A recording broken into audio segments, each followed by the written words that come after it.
Greetings, adventurers. You're listening to The Quiet Journeys of Professor Atwood with me, Professor Atwood.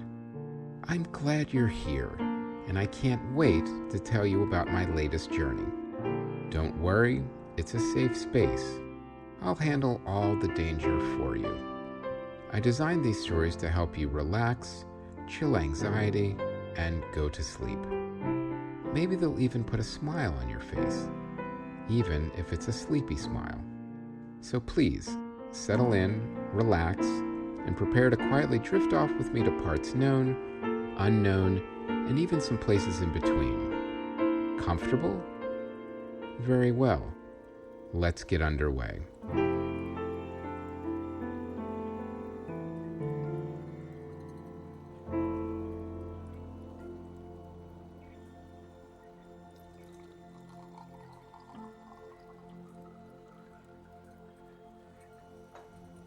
Good evening, adventurers. I hope you're doing well. First, I want to wish all of you a happy new year, and I truly hope it is a happy one, with prosperity and good fortune throughout the year. New year, new beginnings, and new journeys. Now, speaking of journeys, as you remember, we had just gotten back from the alternate universe after accidentally being pulled into Professor Felice's wormhole maelstrom. After some repairs, alternate universe negotiating, and an oceanic chef bake-off, we were finally back home to our own dimension. But we were running late. We had to make it to my friend Benny's secret vacation island in time for his wedding. He was marrying his real estate agent, Alice. When we got to Benny's secret island, everything was decorated beautifully for both the wedding and the holidays, and we all settled into the newly built guest house and admired and enjoyed all the serenity of Benny's secret island. But during the pre-wedding dinner toasts, things took an unexpected turn. Alice was a bit superstitious, and she had accidentally looked at herself too many times in the mirror with her wedding dress on, which traditionally was bad luck. The good news was that this could be counteracted just by adding another accessory. The bad news was that she was out of accessories and would not accept another, quote, something borrowed from anyone else. It had to be hers, and it had to be perfect. She came from a family of successful accessory magnates, so she was unusually particular about how she accented her dress. Benny had suggested taking another look at the pirate lounge on the other side of the island, which was really the only option at this point.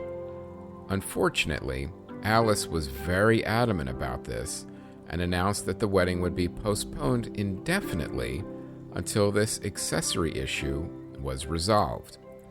Now, Benny was understandably crestfallen at this turn of events and vowed to do whatever he could to make Alice happy. And I, of course, was more than happy to help, as was my crew. I wanted to see them wed, but also I had to get my crew back to Los Angeles as they were generous enough to come straight here for the wedding, and I didn't want to impose on them any longer. Plus, Bradley and Dolores were going to see Bradley's family up at Christmastown together, and I wanted to get them back in time before they took all the decorations down. But then, Bradley reminded me that Christmastown keeps their decorations up through January, as it's a full 3-month season for them. Still, I didn't want them to miss it. Anyway, I'll tell you all about our journey to the Secret Island's Pirate Lounge in a moment.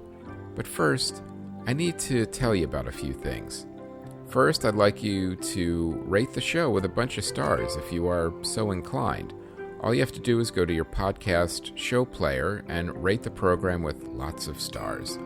Now, reviews are great too, but ratings with stars will awaken the sleeping algorithm. And that algorithm will start pushing the show to all the people who may not know about it and may need it so they can discover it. So it's all important, for sure. So please rate the show and add some stars. And if you want to add a review too, that's extra great as well. We love reading them, and it's always nice to read pleasant things about what we're doing over here. Thank you so much, adventurers. Now, before I mention the White Cat Adventurers Club, I want to talk about something new. Some of you may not want a membership subscription, but still want to help the show. I get it, and I understand. So we've created a one-time Science and Adventure Helper donation link on the White Cat Entertainment homepage. So just go to whitecatentertainment.com and click Donate for a one-time donation. Then you can donate whenever you like for whatever you like. You want to drop a Hamilton every few months? That's great. And that's $20. And if you want to just donate a little more one time or once a year, that's all just up to you. Every bit of science and adventure helps. But if you do want more, there is, of course, the White Cat Adventures Club. Now, I know we only meet twice a month, so this way you'll get more. You'll get some great extras, like news, my semi-regular journal, early access to other podcast shows, news about the company and upcoming projects, a bonus episode of another show called What Are You Watching, and more. But the main thing here is to support the show. Science and exploring is expensive, and your support helps make it happen. And for just $5 a month, you can show your support for the show. And $10 a month, you can get soundscapes and graphic novels. Think about it as like a blank adventure canvas for your ears and mind, and we do have an album coming up. I know it's been long delayed, but it is still being worked on, I can promise you that. We are getting closer. And at $20, you could get an exclusive t-shirt. So all you have to do is go to patreon.com/WhiteCatEntertainment and just enjoy the access your way. It's a new year, new ways of doing things, no rules, just you can pick whatever you want and support the show however you wish. Now, let's get back to our story. Alice needed a new accessory and needed immediately or there would be no wedding. I suggested Benny, Bradley, and I go to the Pirate Lounge on the other side of the island to search for an accessory for Alice. There was a moment of silence, and then it turned out almost no one agreed with that plan. Alice said she was going, even though Benny objected, saying it was a bit too dangerous. But Benny was just being overly cautious. Since it was a pirate lounge and not a pirate lair, there were no booby traps, and you didn't have to worry about any soft clicks as dangerous primitive systems engaged to discourage would-be looters. But then Alice said she did not want Benny to come, as her whole ensemble, including the accessories, was to be a surprise. I wondered if there was some wiggle room here, but it looked like there was not. Very well. I promised Benny we would keep Alice safe. Dolores, our mercenary/security officer, insisted on coming, of course. She understood it was just a pirate lounge, but you never know. Bradley smiled at her, and it meant they would spend some more time together, and that was, of course, a bonus. Byron insisted on coming, which I suppose didn't surprise me, since he was a former hidden pirate. He was always interested in seeing old pirate lairs, hideouts, and lounges. Plus, he said his secret pirate knowledge may come in handy. I couldn't argue with that, as we wouldn't have found Captain Kidd's lost treasure without him. Very well. The wedding party accessory party was formed. It would be myself, Bradley, Dolores, Alice, and Byron. Beverly would stay and take over the wedding dinner preparations in Alice's absence. Frank, our mechanic, would help Benny with some minor repair work around the main house and the aqua camouflage systems. And Captain Flynn would perform his usual maintenance and inspection rounds on the Recovery, so we were ready to depart after the wedding, which would hopefully happen sooner rather than later. It was only a few hours' journey from Benny's vacation home to the Pirate Lounge, so it wouldn't take too long. As secret islands go, this one wasn't that big. That's why it was such a perfect resort secret island. Big enough to be mysterious, but small enough to be cozy. Beverly prepared food and water for us, and Benny provided backpacks and gear. It was a bit of a hike, but most of it was through a jungle with occasional gorgeous views of the ocean. He said he had created a walking path, so we should have no trouble. Okay, so sometimes adventures are a bit more comfortable than others, and that's fine. It was still close to the holidays, and I was perfectly content to have things a bit easier and go a bit more smoothly for the time being. I can't say things stayed that way, but I'll get to that soon enough. We caught the path just behind Benny's Cape Cod home, and off we went into the jungle. But what is a jungle, really? I mean, a jungle is land covered with dense forest and tangled vegetation, usually in tropical climates, although application of the term has varied greatly during the past recent century. The word jungle originates from the Sanskrit word jangala, meaning rough and arid. It came into the English language via Hindi in the 18th century. Although the Sanskrit word refers to dry land, it has been suggested that an Anglo-Indian interpretation led to its connotation as a dense, tangled thicket, while others have argued that a cognate word in Urdu, derived from Persian, did refer to forests. So even the word jungle is in dispute, if you can believe it. The term is prevalent in many languages of the Indian subcontinent and the Iranian plateau, where it is commonly used to refer to the plant growth replacing primeval forests or to the unkempt tropical vegetation that takes over abandoned areas. The jungle is the richest habitat on Earth.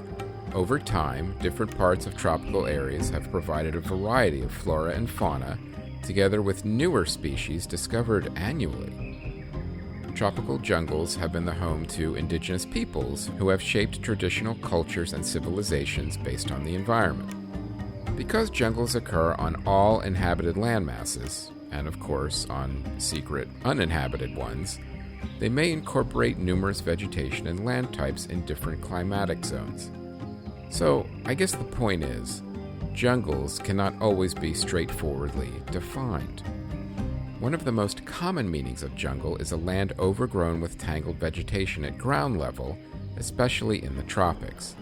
Typically, such vegetation is sufficiently dense to hinder movement by humans, requiring that adventurers cut their way through, something I am quite familiar with.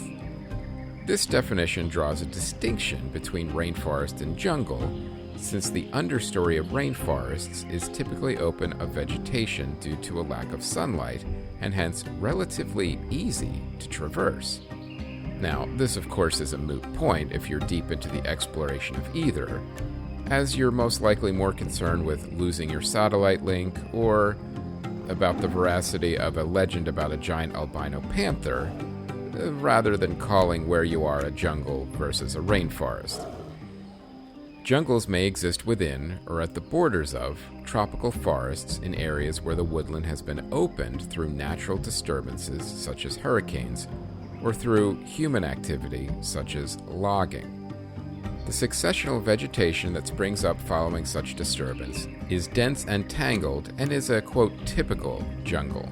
Jungle also typically forms along rainforest margins, such as stream banks, once again due to the greater available light at ground level. Monsoon forests and mangroves are commonly referred to as jungles of this type.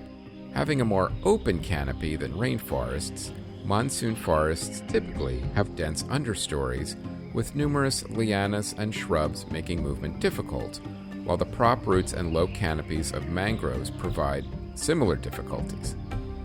Now, we didn't have that problem, as the gentle slope in the path created by Benny was easily manageable.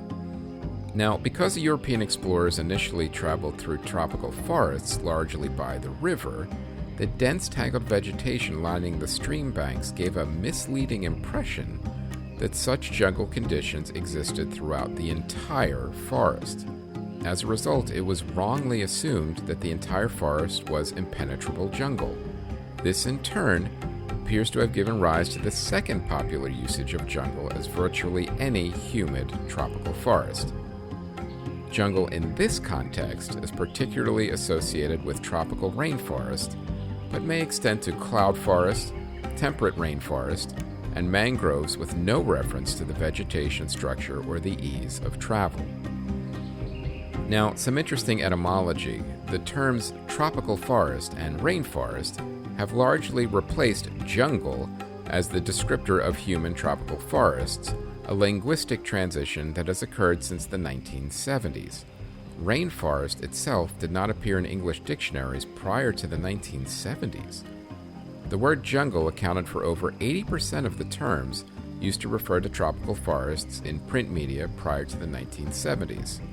Since then, it has been steadily replaced by rainforest, although jungle still remains in common use when referring to tropical rainforests.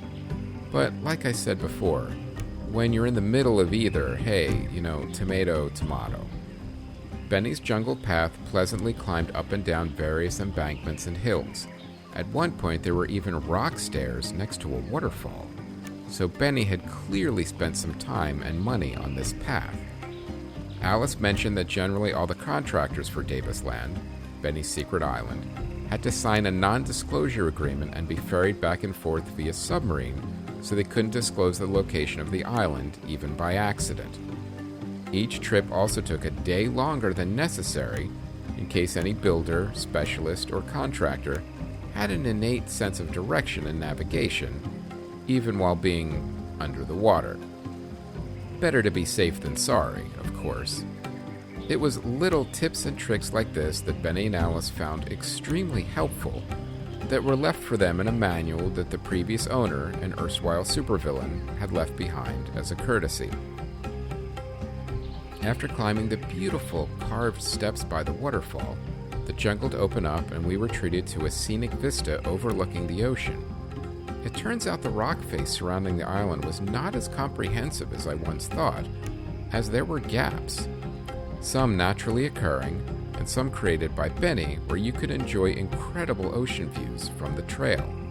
The jungle then framed these breathtaking scenes, showcasing a tranquil and sunny ocean that left you feeling calm and joyful.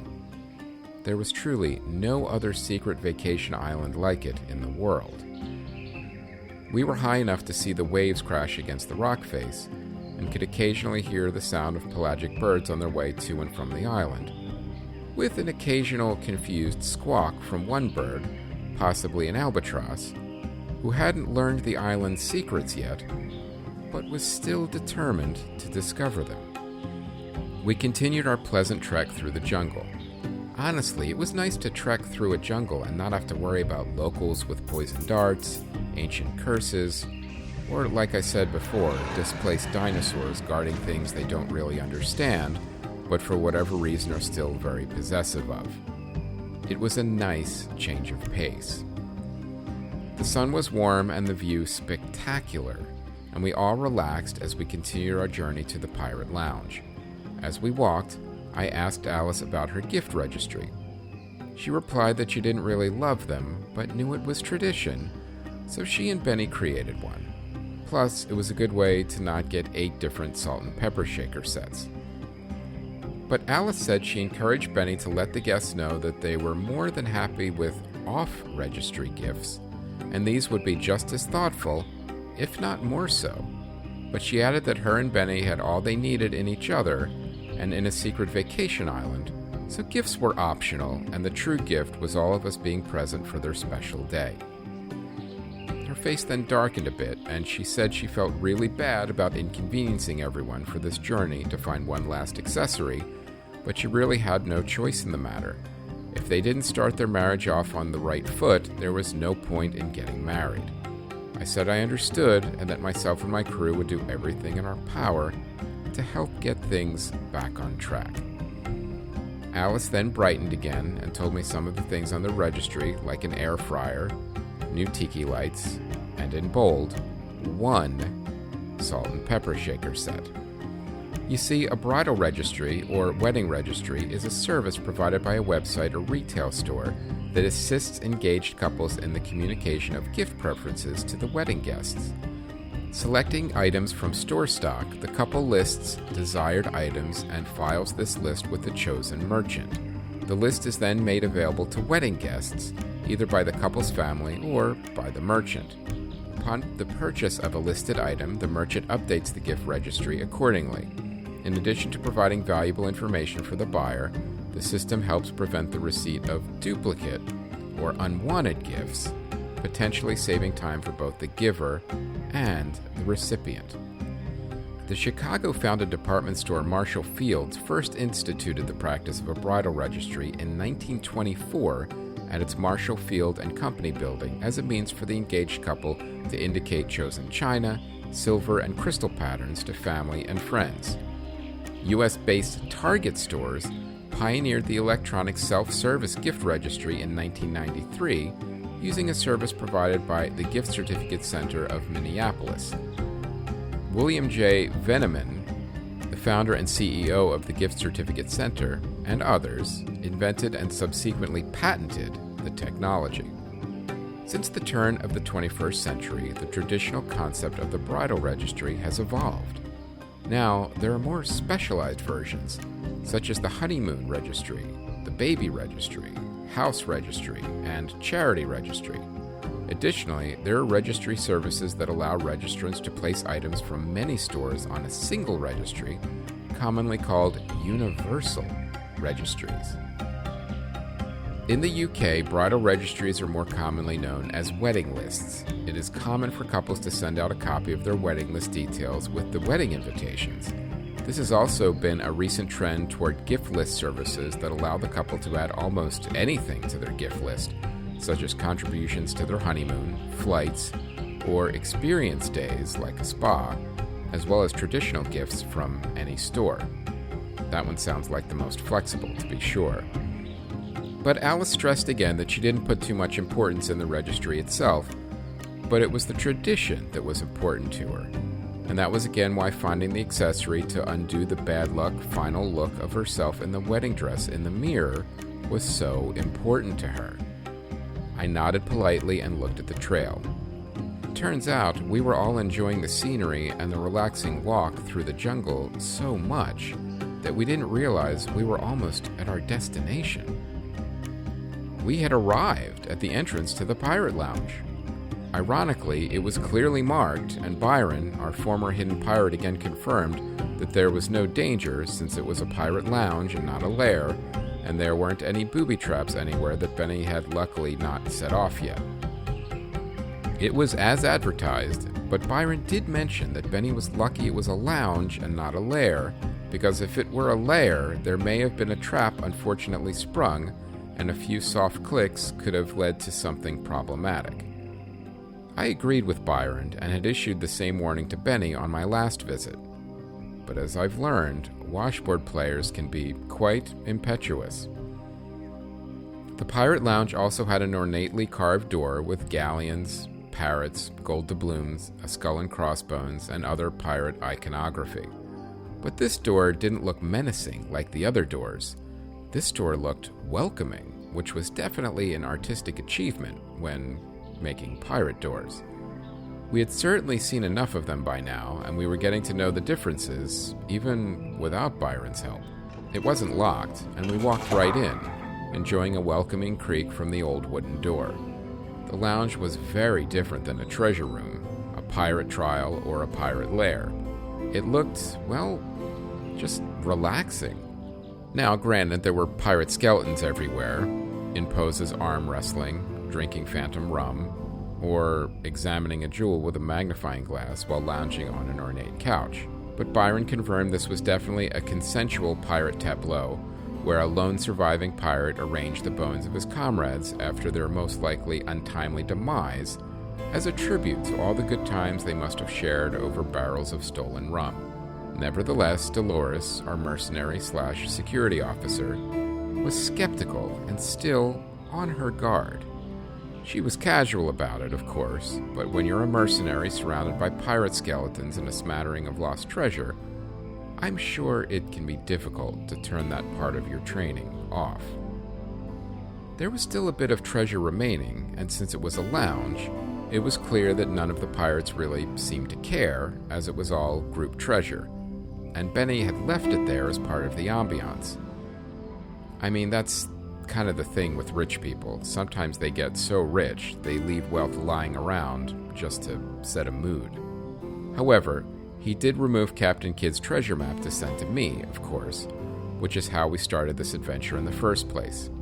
It was interesting to be in the very place that initiated everything we had been through, from picking a crew, getting a racing squid unstuck from the Panama Canal, finding a lost pirate lair, navigating 3 pirate trials, recovering lost chickens for the government, finally finding Captain Kidd's lost treasure, and then getting trapped for a while in an alternate universe after getting pulled into Professor Felice's wormhole maelstrom. We had just returned by getting the chromite we needed for repairs by introducing cheese into their universe via an oceanic chef culinary competition.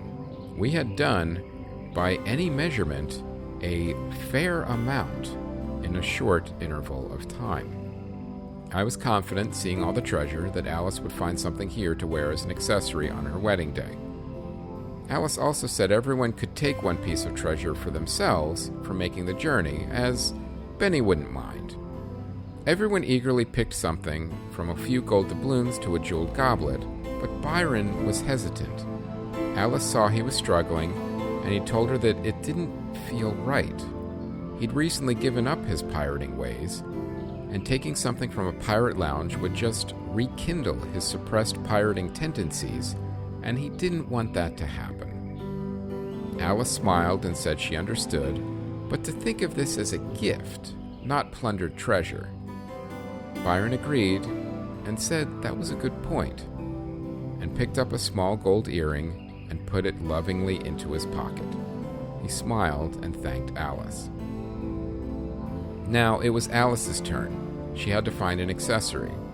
Dolores helped Alice pick through the pirate jewelry, and there were numerous jewel-encrusted bracelets, necklaces, and bangles. All would look lovely and very striking on her wedding dress, I was sure. All of the jewels shone in the sunlight as it entered through the open door and also through a strategically placed pirate window overlooking the ocean. I mean, other than the creepy posing skeletons, it was quite pleasant. Dolores and Alice began looking through all of the jeweled accessories. I'll be honest, they all looked pretty similar to me, so I was glad Dolores was helping Alice find something she may like. She tried a number of the bracelets and necklaces on, and even a very ornate pearl-encrusted bangle that had a mix of both white and black pearls, but nothing really seemed to click with Alice. She came from a family where accessories were the family business for generations, so she was quite particular. Dolores remained optimistic, and they went to every corner of the lounge and tried on every jewel-covered accessory. But as they reached the last small pirate cache by a group of pirate skeletons pretending to play cards, my hopes began to dim. Alice had still not found anything she liked, and this was our last chance. Dolores picked up one last diamond brooch, but Alice sadly shook her head no. Unfortunately, nothing worked for her, and it was making her distraught. This wedding had to be perfect, and she needed the perfect accessory. Now, of course, nothing is truly perfect, except math, but I felt it was the wrong time to mention that. Dolores tried to console Alice, and I was trying to figure out what else we could do, as it looked like we were running low on options. It was then that Byron noticed something unusual. There was a mark on the back wall, but none of us had noticed it. Only a former hidden pirate would have, of course. But even so, Byron was puzzled, as the mark didn't match what would normally be found in a pirate lounge. The whole point of the lounge is that there are no secrets, so all the pirates could just relax. No secret traps, no secret hidden booty, and no secret escape routes. And yet, there it was. It was a hidden pressure lock. Dolores stepped up to the wall and asked if it was safe, and Byron said it was, but it shouldn't really be there. Well, I knew everyone was close to having their fill of pirate mysteries for a while, but hey, what's one more? I told Byron to open it up. He nodded and moved his fingers in a quick secret pattern, pressing various hidden finger panels. Part of the wall swung open, revealing carved stone stairs that looked like they hadn't been used in quite some time. I brought my flashlight close to the opening before Dolores could insist on going first. The light illuminated the stairs, and I could hear a faint rumbling as long-forgotten gears started slowly moving and repositioning tiny mirrors. The bioluminescent moss lining the lower areas beyond the steps started to glow, revealing an underground tunnel. I had a really good idea of where it led and smiled, realizing this could be the answer to the accessory problem once and for all. And I will tell you all about it next time.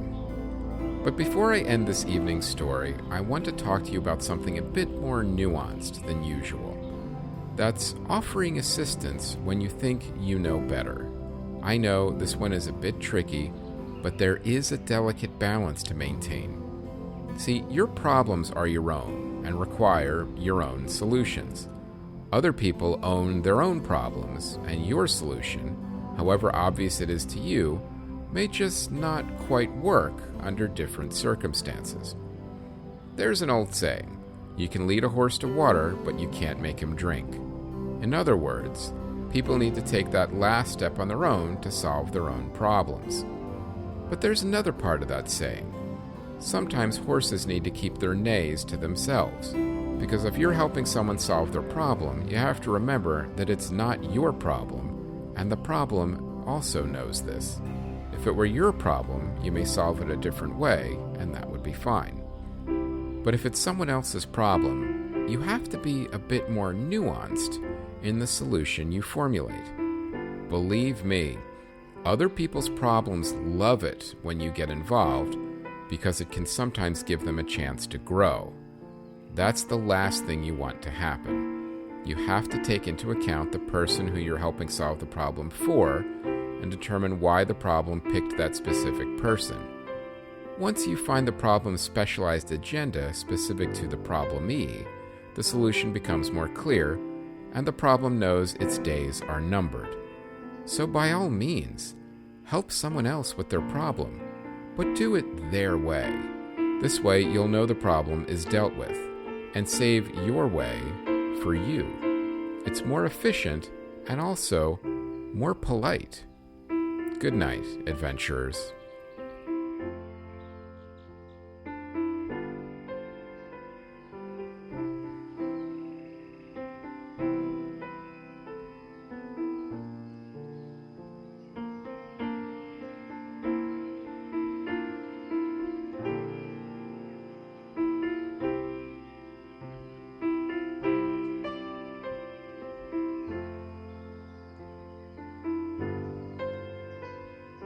The Quiet Journeys of Professor Atwood was created, written, and performed by Chris Mancini and produced by White Cat Entertainment. It is a work of fiction. Maybe. Music and sound design by Ron Tansky at rontanskymusic.com. For more info and merchandise, including t-shirts, mugs, and blankets, go to whitecatentertainment.com.